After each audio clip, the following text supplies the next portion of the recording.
Welcome to EdTech Speaks, a podcast bringing guests together to share their expertise and advice on navigating business and education in a technology-driven world. From entrepreneurs to vendors, higher education to corporate leaders, we'll uncover their perspective regarding the latest trends and technologies impacting your career or business. Our podcast is made possible by Downing EdTech Consulting, where people and technology connect. Hosted by Sher Downing, an experienced executive spanning a higher education and corporate career with specific focus on the EdTech industry. Dr. Downing is also an international and national presenter, author, and regular media contributor. Now here is your host, EdTech strategist, Dr. Sher Downing.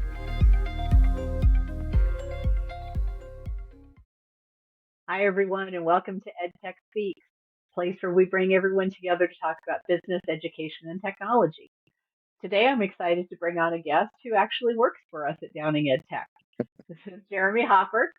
Jeremy is our Senior Director of Learning Solutions. Welcome, Jeremy. Hi, Sher. How's it going? Makes it easy when you have people that are ready to go. But Jeremy does a lot of really cool things for us. And as you know, we are all about the EdTech space and working with ed technology and multimedia, creating online programs and courses. And so today we wanted to talk a little bit about the field of instructional design and how much it's changed over the years as we've really been immersed into it since about the early 2000s. And talk a little bit about some product solutions and tools that might be beneficial to all of you out there. So, Jeremy, I'm going to let you give a little bit of background on some of the things that you've worked with and you've done. So go ahead. Sure. As you know, I started off as a student worker for higher education. So worked for a major university and kind of went from student worker into full-time and everything. And at the university, I went through pretty much every sort of instructional design that's available. And that's one of the things that I wanted to talk about once we kind of get rolling is that instructional design means so many things to so many different people. But I worked in higher education for quite a while. That was the majority of my career, about 14, 15 years. And then I transitioned over into the private sector, working for a private company. And now I'm working for you full time, and it's been great. And so throughout all of that, like I said, instructional design means many different things to many different people. Sometimes it's strictly instructional design. Sometimes it's more of an instructional developer. Sometimes it's a trainer, a writer, a technologist, lots of different things. And I've kind of dipped into every category, I think, and I've done lots of different work in lots of different areas throughout instructional design. And that's one of the things that I really like about the field is that it is so many different things. It kind of keeps you on your toes. It provides a lot of different options for exploration, and it's changed a lot throughout the years. And I think that's one of the things we're going to talk about, and that's going to be really good to talk about and discuss. So it has been interesting because we kind of started out as content developers. We were all about the curriculum. We were all about putting together the content and then bringing together some sort of visual that helped sell whatever the content was that we were making. We flipped that now through the birth of technology, and now we have an expectation of really being interactive, stimulated by the content that we're seeing, and so the messaging is still the same, but the delivery mode is quite different. When you started, what were some of the challenges that you had in working with people in getting them to move their content into online? Well, I think, as you know, there were a lot of kind of stubborn individuals or people who were more entrenched in brick and mortar, and that's what they knew, that's what they wanted to continue doing, and they didn't see a lot of value in online because it was kind of a time when online education wasn't really what it was today or what it is today. It was still kind of on the rise at that point. So there was a lot of resistance. And I think you can find pockets of that resistance still today where people are just, no, it has to be, my class in particular has to be in person. But getting people to kind of move online involves showing them some of the benefits, some of the tools and trades that will allow them to take what they do in a physical classroom and kind of just do it in a different way in an online modality. So they think that they're going to have to give up so much, but really they just need to be shown that it's not going to be giving something up. It's just going to be switching up how you do it a lot of the time. So, talk to us a little bit about your move into the private sector, because I think oftentimes people assume that instructional designers are only working in higher education or in K through 12. And they don't realize that there's a whole other area of instructional design that occurs in the learning and development area. So, tell us a little bit about your experience in working in that area. Yeah, absolutely. And my experience differs from a lot of other people's experience in the private sector simply because I think a lot of instructional design in the private sector that I've seen for other major companies is largely a sort of a trainer role where you're designing and developing trainings for whether it's HR or procedures and processes that are inherent in the company. But my move into the private sector involved just kind of switching kind of themes of the work that I was doing.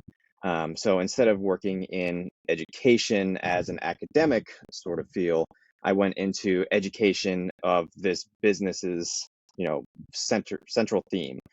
So I was still building courses. It wasn't training so much. It was for outside people, people who would come to the company and want to take courses with them in their field of interest.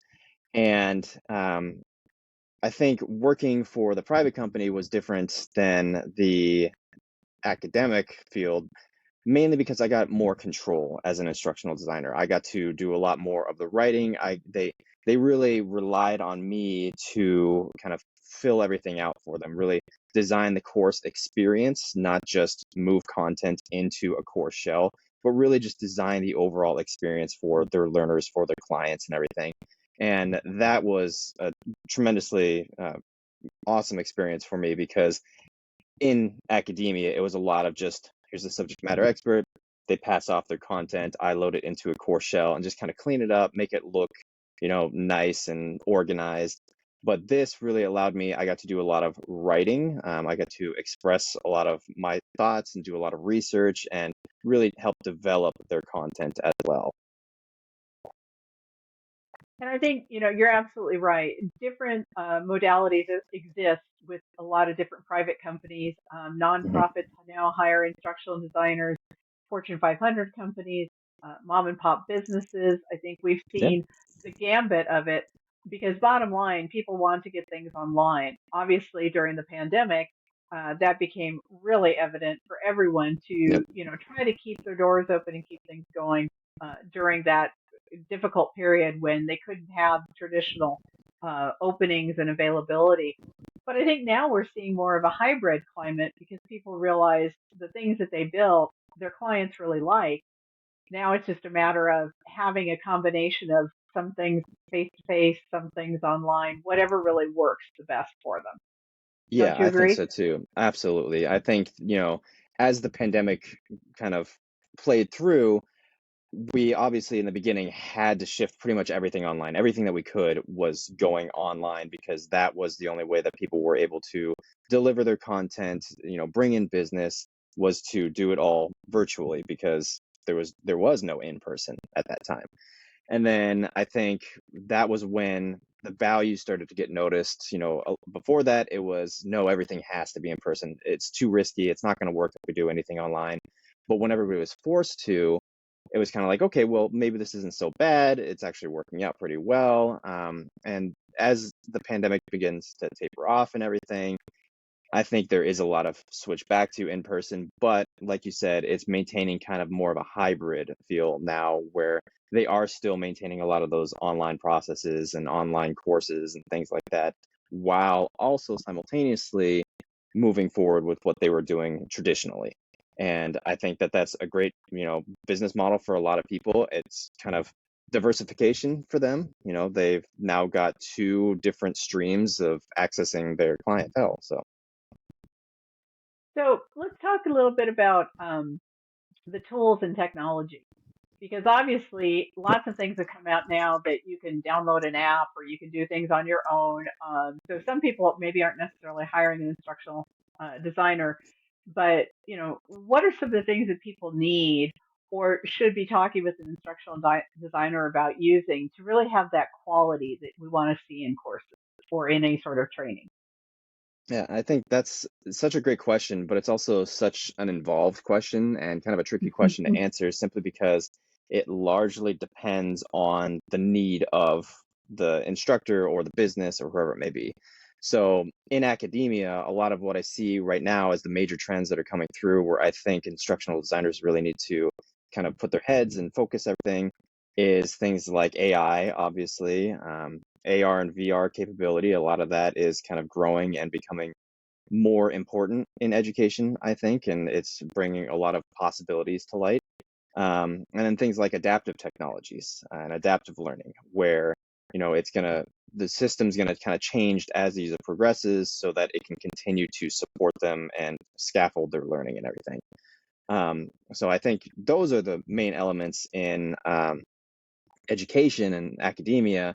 But in businesses, private businesses, a lot of their instructional designers might want to focus on media development and content development and making things interesting, entertaining, engaging, because their clientele is not coming into a academic setting. Students go into a classroom expecting a lecture. You don't go to a business expecting a lecture. You go to a business expecting some sort of engagement, some interaction, something maybe entertaining, depending on the business. So I think really investing in the media aspects, video and audio and graphic design and things like that. And those aren't always inherent to instructional designers. I've been fortunate that those are both of my passions, instructional design and graphic design. So I've always had kind of a blend of the two. I've been a champion for media for a long time in instructional design. But I think that if the instructional designers can focus on that or learn to work with those who are proficient in that. So maybe the business has a developed or a designated media developer or videographer or something like that. If they can learn to work in tandem with them and really kind of utilize that to guide their vision for their instructional design elements, I think that'll be a big asset for them. I couldn't agree more. And I think, when people are looking at bringing in talent, it's also got to be a good fit. You've got to Mhm. want to work with the person. You've got to be able to take the criticism when someone says, that doesn't really look right, or, maybe we should use a better picture than that. Maybe you need a better, headshot, those kinds of things. And it makes it hard sometimes, because we Yeah, like to think we did something that's really great, and somebody else looks at it with a trained eye, and they're like, not so much. And that's why we're bringing them in, right? We want to build something of quality, and yeah, that also is true with our content, because sometimes what we say doesn't make sense to the general public. And so absolutely. a good instructional designer will also say, okay, how do we make this make sense visually, through animation, whatever the case may be. So I think, it's also important to have that good relationship, that working relationship, and finding someone who understands your business, what it is that you're trying to push out, what your needs are, so that they can also counter and think of new creative ways to get your product and services out that maybe you haven't even thought of. Yeah, a fresh pair of eyes is always great. A fresh pair of eyes that can also pick up your branding voice and things like that is even better.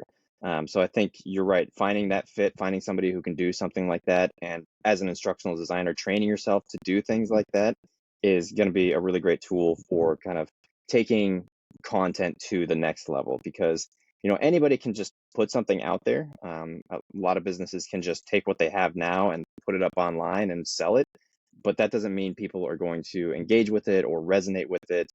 Instructional designers, and this is another thing that I wanted to kind of talk about with the change in instructional design. Instructional designers now, I think, are having to transition to learning experience designers. So in the past, it was very much instructional design. It's just taking the instructions, designing them, putting them up. That's you're just designing the educational process.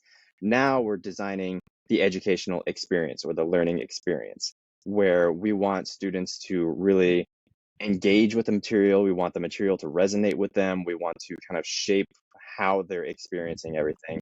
And that's done through all of these different tools, technologies, and uh, different, areas of exploration through media and things like that. I think we've all, been with something, bought something where we've gotten a QR code and Yeah. there's a video to show us something. My dishwasher came with a QR code, and I don't have to read the manual. It was included, but I don't have to read it. I can go and watch a video and it walks me through everything and it shows me exactly how it's supposed to look when, you press certain buttons and such. Yep. It's the convenience factor also. The convenience of time, the convenience of not having to really spend a lot of time figuring things out. They tell me what I want to know. Yep. So, I want to be able to wash dishes and I want to be able to have them dried at the end. And that's exactly what they show me. And then there's another category if I want them sanitized. And then there's another category if I want them, washed efficiently with minimal water usage. So Hmm. they start to pair out what it is that I want to know at that moment, at that time. I think we've become very used to consuming material when we need it, just in time, and only on that one thing that we're focusing on, that one step, that one process. Where do you see the learner experience going and the design factor in that as we move forward? I think that, just kind of engaging with learners on personal levels or cultural levels is going to be really important to get their full engagement. So instructional designers, I think, will need to keep up with cultural changes and, ways of learning, um, growing trends in learning and how people, interact with learning materials. So for example, there's been a rise in um, acknowledgement or destigmatization of neurodiversity and accessibility. So I think that, focusing on things like that are really going to help instructional designers figure out how to design for very specific learner groups and, developing different modalities for different types of people. So for a private business, really learning your clientele and the different types of clientele that you might have, and then designing towards them, offering them the different types of media, maybe. So you might have learners that are heavy readers, and so that they're going to read everything. Deliver them, readable content. But if you've got younger learners who like interaction videos, but short bursts of videos, maybe their attention spans aren't as long, make sure that that's the type of content that you're delivering. So I think just kind of keeping up with the new generations of learners and how they learn, how they experience things is going to really help individuals, instructional designers, really prepare that material for them.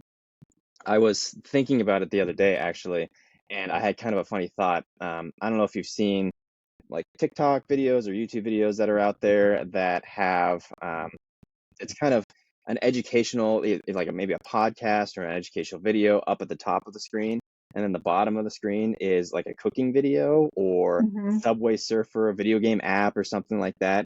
And it's because a lot of today's users, especially on apps like TikTok, are really splitting their attention. They want to listen to one thing but watch something else. So they're listening to the podcast, they're listening to the educational video. Sometimes it's like a Reddit story or something like that.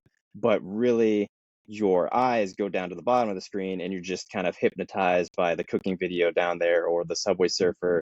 And so I was thinking, instructional designers, for if you're making kind of a quirky course or something like that, maybe you want to kind of try something like that to see how that resonates with your users, with your learners.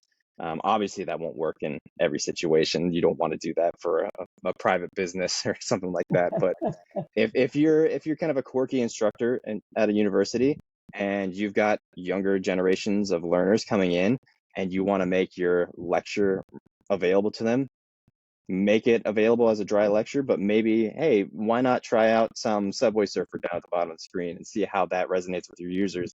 Because maybe they'll actually want to watch the videos that way, because it's no different than them scrolling through TikTok. Absolutely. And I think, TikTok started out as a fun platform just to do strange things, Yeah, gain attention. And now we follow it because it teaches us things. so much. Instagram, same way. Started just Hmm. as, quirky way to push pictures out and do kind of fun little things. And now there are actual lessons on there. There's a gentleman that I think he's in the Midwest, but he does short videos on everyday things you need to know how to do. He calls them dad videos. How Oh to yeah. change a tire, how to change your oil, how to fix a drippy faucet. And he just does all of these because he enjoys doing them. And it's fantastic because when you need it, you can actually just pull one of his little clips and instantly know how to fix something, how to do something, or at least know what to talk about when you're hiring someone to come in. I think we're looking for that kind of continuous usable content where it's Hmm. not just learning it, but it's also that I'm knowledgeable now in talking with the plumber, in talking with the mechanic. I'm understanding what they're doing. I'm understanding how to correctly ask for what I need. So there's a almost intuitive language in our learning process in doing this, which I find fascinating. Yeah. And as someone who watches TV while also, scrolling through my phone, I'm the person that needs that video at the bottom kind of thing, and I really do Yeah. like watching those. Um, it's interesting too because when you look at publications like the New York Times, Wall Street Journal, and such, you'll see that their content online has gotten less heavy. There's more white space in between their writing. There's more visuals, pictures breaking up the content throughout Hmm. the article. Um, if you look on Saturdays, they do house hunts. And they do a story now every weekend of, someone's looking how to find a place in Manhattan or somewhere in the city. And they take you through a picture of each of the locations. They give you the descriptors. And then there's a little quiz, which place do you think they chose? Which place did you choose? That's a very interactive article for the New York Times. And it's one of their most beloved things. Like one weekend they didn't have it and people actually wrote in and said, "Where is it? Like, I'm looking for this." This has become a habitual thing every weekend. So there's some possibility of getting people hooked on your content as well, and Oh following yeah. you, um, and learning from you, as well as sharing information with them. So it's definitely a different time in how we learn and what we strive to find. Absolutely.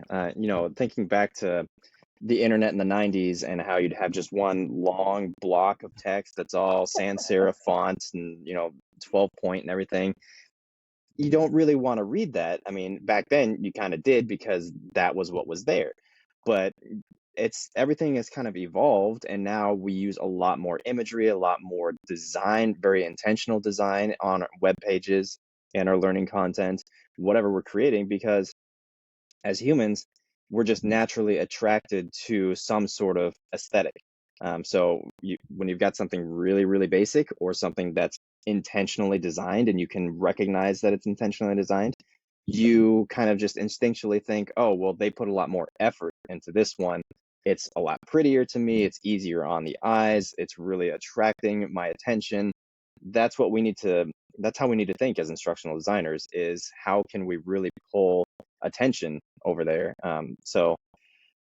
You notice that on things like TikTok too, is, it's a lot of micro learning basically. So we have, like you said, there are a lot of, those dance videos or cat videos or whatever that are in between. But I've learned so much through apps like TikTok because I get tons of, videos on photography, on graphic design, on learning and science and all these different things.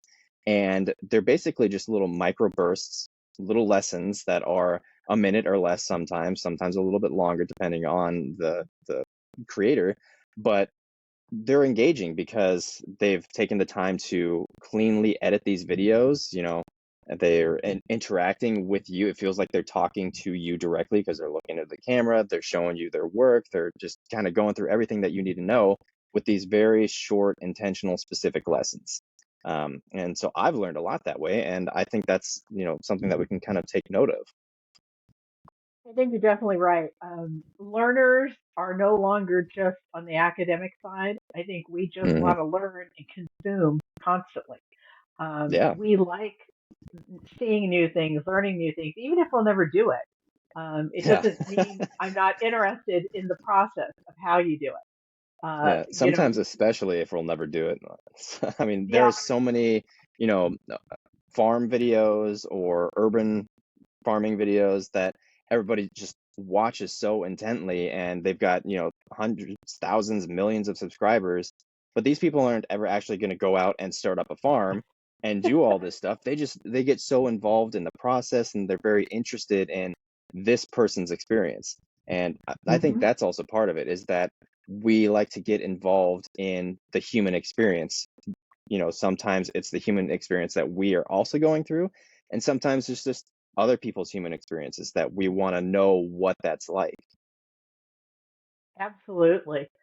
So, well, this has been great, and we could go on about this forever, I think, because it's an ever evolving space. It really is. Anything else that you want to share with people today? Just always be curious, always design, always learn. That's, my motto is learn, experience, design. So I just go out there. I look for new things to learn all the time. I like to experience new things. I like to experience very comfortable things as well. It can be kind of risky going out there and experiencing new things. And then just designing stuff in your head, on paper, on the computer, especially if you're an instructional designer or in the ed tech field, just kind of thinking about how you can be intentional with things. So taking your new knowledge and being very intentional with how you utilize it. So I guess that's my main takeaway here is be aware of what's out there, keep up with trends, be curious about those trends, and then be intentional with what you do with that new knowledge or those new skills that you acquire. Absolutely. So, we want to thank you, Jeremy, for being on today. It's Thank always you. kind of fun to have one of our own in here. We appreciate all of our listeners for being with us as always, and we look forward to having you with us again on the next round. So, until the next time, keep learning. Thank you for listening to EdTech Speaks with EdTech strategist Sher Downing. To learn more about the services Downing EdTech and its staff can provide you, find us at www.downingedtech.com. If you enjoyed today's podcast, be sure to share it. We'd also like to hear from you regarding any suggestions for topics or guests and the value you received from our show. Check back for new podcasts with featured guests at www.downingedtech.com/podcast.